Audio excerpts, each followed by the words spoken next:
that's one of the biggest issues here right now is the people that were born here. We just take it for granted. We just think that it's totally fine, communist, capitalist, communist freedom. Hey, what's the difference? Communists actually might be a little better. Like you hear that a lot, and they don't realize. I've never met people more dedicated to the cause of freedom than Chinese expats. I mean, people who have lived under communism truly understand the horror that can be experienced there. And so you guys really fight harder, and it's a shame to see Americans not fighting as hard as you guys. We've gotten soft. We've gotten used to having freedom, and if we get used to it, that's how you lose it. So, I really, again, just admire the risk you guys are taking in doing this. We in America should be thankful for how privileged we are that we don't have to fight in the way that you guys do. And you see the way the CCP is handling things right now.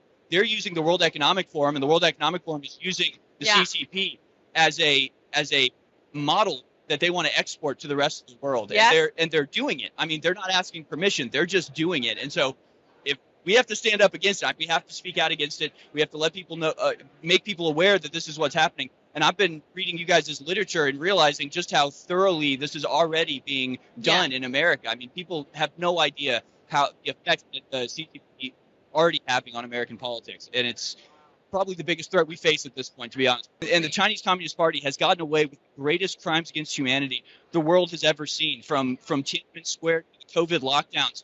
And they get away with it.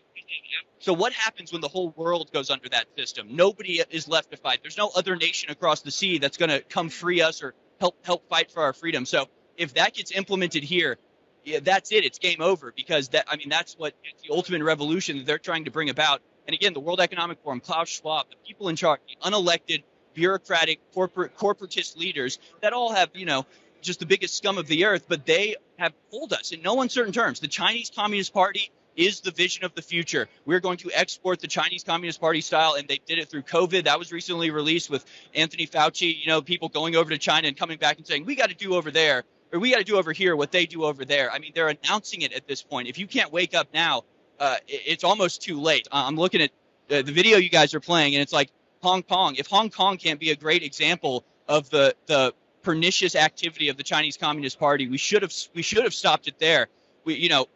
I'm ashamed at the West not standing up for the Chinese or for the Hong Kong protesters during that event. But Taiwan's probably next on the list, and it's just going to be a domino effect going down. And it's now or never, honestly. Absolutely. And you know what we say? Today's Hong Kong, tomorrow's U.S. 100%. Absolutely. And they didn't need to do it with tanks rolling in the streets. They did it with money. They did it with influence. They did it with threats. It is literally happening as we speak. And the academy is a part of it. The universities are a part of it. The politicians are a part of it. And even as you point out, the lawyers and the corporations, they think it's just, hey, they got the money, so we'll work for them. It's just a check you're cashing. No, you're cashing out your soul.